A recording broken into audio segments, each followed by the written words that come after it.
ഇപ്പോൾ മുഹറം 9, 10 ഇത് എന്നാണ് എന്ന് തർക്കിച്ചു കൊണ്ടിരിക്കുന്ന ചില ആളുകളുണ്ട്. ഇതിൽ ഭൂരിപക്ഷം ആരാണെന്ന് ചോദിച്ചാൽ മുഹറം എന്നൊന്നുണ്ട് തന്നെ എന്നാണെന്നോ ആ ദിവസത്തിനൊരു മഹത്വം ഉണ്ടെന്നോ തന്നെ മനസ്സിലാക്കാത്ത ആളുകൾ ഇപ്പം മുഹറം 10 പറ്റി വാദിക്കുക. എന്തിന്? ഏത് ദിവസമാണ് ഇപ്പം മുഹറം 9, 10? അത് ഏത് കാതിയാണ് ഉറപ്പിച്ചത്? അതാരാണ് അതിന് ആഹ്വാനം ചെയ്തത്? ഇത് ചോദിച്ചു കാണ്ടേ ഇവിടെ തർക്കം ഉണ്ടാക്കുന്ന ആൾക്കാരാരാന്നറിയാം നിങ്ങൾ? ഒരു നോൽമ്പ് പോലും നോൽക്കാത്ത ആൾക്കാർ.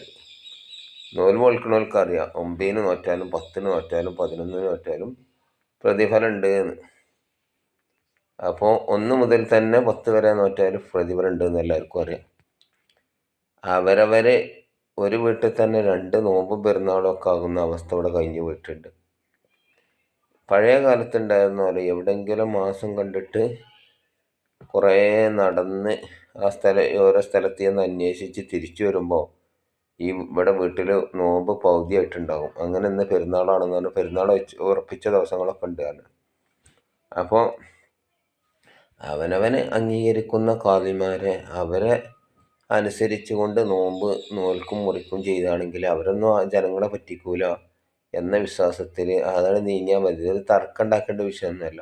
ഉദാഹരണമായിട്ട് പറയുകയാണെങ്കിൽ ഞാനൊരു സ്ഥലത്തുനിന്ന് മാസം കണ്ടു. അത് സാക്ഷികളാരുമില്ല. എന്നാൽ എനിക്ക് ബാധകമാണത്. എൻ്റെ വീട്ടിലുള്ള മറ്റുള്ളവർക്കൊന്നും അത് ബാധകമല്ല. കാരണം എന്താ പറയുക, സാക്ഷി ഇതൊന്നും ഇല്ലാത്തത് കൊണ്ട് ഞാൻ ആ നോമ്പിന് അല്ലെങ്കിൽ ആ പെരുന്നാളിന് എനിക്കത് ബാധ്യതയാണ് എന്ന് വിചാരിച്ചു കൊണ്ട് എല്ലാവരും അവരുടെ ഇടയിൽ പെരുന്നാൾ ആഘോഷിക്കാൻ വേണ്ടിയിട്ട് ഞാൻ പരസ്യമായിട്ട് പെരുന്നാൾ ആഘോഷിക്കരുത് എന്നാണ് അതിൻ്റെ നിയമമുള്ളത്. അപ്പം ഇതൊക്കെ മനസ്സിലാക്കുന്ന ആൾക്കാർ ഇപ്പം എന്തിനാണ് ഒരു തർക്കമായിട്ട് വരുന്നതെന്ന് അറിയാത്തത്. കാരണം എന്താ പറയുക, മുഹറം നോമ്പൊന്നും വലിയ നിർബന്ധമുള്ള കാര്യമൊന്നുമല്ല, സുന്നത്താണ്. സുന്നത്ത് അത് അനുഷ്ഠിക്കേണ്ടവർ അത് വലിയ കാര്യമാക്കി എടുക്കുന്ന ആൾക്കാരെന്ത് ചെയ്യും, അത് എന്ന് തന്നെയാണെങ്കിലും അവർക്ക് ബോധ്യമുള്ള ആളുകൾ പറയുമ്പോൾ അത് അവരനുഷ്ഠിക്കും.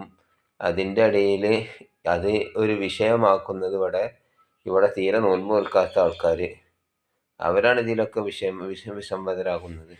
ഇത് പറഞ്ഞിട്ട് ഇനി എന്താണ്, നൗസാദാസനും കൂട്ടരും വേറെ 10 ഇറങ്ങിയിട്ടുണ്ട്.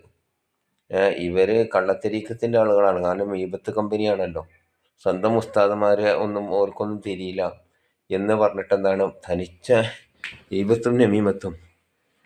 ഇത് ഇവരെ ആൾക്കാരോട് ബന്ധപ്പെട്ടാൽ കൈ വെട്ടും കാല് വെട്ടും എന്നൊക്കെ പറയല്. എനിക്ക് തന്നെ മുമ്പൊരു ഫോൺ കഴിഞ്ഞിട്ട് ഇനിയിങ്ങനെ കുരുവിട്ടൂരികളെ പറ്റി പറഞ്ഞാൽ കാര്യം വെട്ടിമുറിച്ചെന്ന് പറഞ്ഞിട്ടുണ്ട്.